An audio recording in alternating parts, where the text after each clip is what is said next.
Welcome to another edition of the Dementia Care Partner Talk Show. Now, here's dementia care expert Teepa Snow and your host, Greg Phelps. Hello and welcome to the Dementia Care Partners podcast. My name is Greg Phelps, and joining me as usual is our dementia care expert, Teepa Snow. And Teepa, we've discussed all types of care facilities in the past, but I've heard of a new one recently called co-housing. Now, I can see some good points, and I can also see some concerns. So if we're looking at a continuum of care, where would this fit in? Because I don't see it being the ultimate solution. So far, we haven't found an ultimate solution. I don't think we ever will, because human beings are so unique, and their histories and their stories and their preferences are so unique, and families and individuals both. And then there's organizations. You can have two organizations that are supposedly set up exactly the same. And if I were to try to be in that organization, I would experience them dramatically different. And so I think really paying attention to coexisting, like just the idea of coexisting. What's the difference between coexisting and I'm living with you? What would you say? And it's your house, and I'm living in your house. Yeah, there's a difference, but I'm not quite sure how I can describe it, because co means I could end up with complete strangers. Just I'm going to parachute in, and I might not be the nicest person in the world. Whereas if it's somebody's house and they get to pick and choose, it's aunt and uncle, and so I can see good and bad and potential problems, which seem to be looming large on the horizon. Right. Well, but if you think about co as we're equals in this, and we got to negotiate things. We're going to have to figure things out, because we each have equal value in this relationship. And in the housing relationship, we're equally paying forward. It's sort of like having a roommate. Where is the place where you want to do some careful thinking and picking before you get started? Like before you get started, before you have somebody, like what's important to me? What's important? What doesn't matter to me? Is it really doesn't matter, or I don't really know whether it matters yet? What's going to be super helpful to me, and what's going to be super harmful to me if this happens?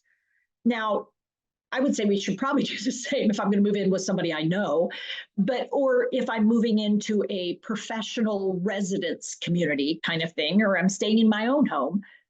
But often what happens is we move in based on place, and we don't move in based on what's a good match for me. I mean, that's not what tends to happen. And I think what we may want to be thinking about is, how am I with strange people? How am I with people that are unlike me? How am I sharing space with somebody versus I need my own? I really don't like sharing things, bathrooms. We did see a model that seemed to be working. That was somewhere on the prairies in Canada, where they had 4 rooms, and then a main room and sort of a bigger kitchen. That one seemed to be working, but I can also see that if you get the wrong person, it could explode. So I mean, it's like anything else that we talk about, pros, cons. But if I'm looking to try and work with dad or mom for someplace to live, is this something that we could consider? We have to know our person. I think you say something about know your person, know your person. Have I heard that before? I think we need to, if we're going to coexist, we need to know 2 people really incredibly well, both their strengths, their weaknesses, their hot buttons, their sweet spots, and how much of a match do we have, and how much conflict is there potentially before we even get going. And I think for me, it's like, am I somebody who really loves to be around groups of people? And I love to be around groups of people who love to sing and love to get together and have music. And, I love to be around people who are risk takers, and so I like to go out and try things, or, no, I want to be in a group that everybody's sort of quiet. We might have get-togethers where we have a lecture, or we do this or we do that, but only on request. And you don't have to do it. You can stay in your room. Nobody will bother you. I mean, what I don't think we do a good job of, and I'll be honest, is really looking at human beings versus looking at medical conditions or ability conditions and say, well, you're this level of ability, you belong here. Well, you're this financial story, you belong there. Well, this is your background, so you should really enjoy this, rather than, well, where am I right now and what am I doing now? Because who I was before might have been a front. I mean, I don't mean to say anything, but the number of times I've heard, oh, mom will love this because she is always gone. I mean, she's been in every group I've met. She ran this, she did that. And mom's like, I'm not going to any of that stuff. And it's like, but you've always done it. And it's like, well, then if you want to go do it, you do it. I don't want to do it. And so there's this disconnect between, have you noticed I've changed and why I've changed? Or are you still trying to push an old story that isn't me anymore? And I think, the coexisting kind of thing is the same, cohabiting. I think it's the same kind of idea. Like it could be great, but it might not be a really good match. And now if we pull out of it, it's not just one life impacted. It could be another life impacted. And I'd rather us be a little cautious coming into it than jump in and then jump right back out. At least that's what I take. What does this mean to families who are trying to pre-plan? Because you have somebody who thinks, oh, mom would do great in this small group setting. She gets there, just doesn't like it at all, doesn't like the people she's with. And how do you pre-plan? Well, Greg, there's a possibility if you stay alive long enough, you might not be able to live exactly where you're living and how you're living right now. So I'd like us to look at a couple of options. I want you to go and look at them. We may never end up using them, but I'd rather us go take a peek and see what it looks like so you get a sense of it. And then you give me a high sign, let's keep looking. This is a good looking spot to me. I want to explore it a little more, or not this one. Let's look somewhere else. I'd rather do it when you don't need it than we're in desperate need. And now I'm trying to talk you into something, because guess what will happen for me, with whether I mean to or not? What am I going to start doing? Well, you resist. Come on, Teepa. What do you think? You're going to push back. Yeah, I'm just going to, there's going to be a little pushing, because I feel that desperation of, we've got to make a choice. We've got to do something, that we're running out of time. And I mean, the running out of time could be perceived or real. I mean, let's say, the other party here is got cancer and they're progressing rapidly, and I've got to come up with a game plan for your support. I would rather do that before we need it, so we could go back to because what does it mean we've had a conversation about before it gets there then? What have we managed to talk about?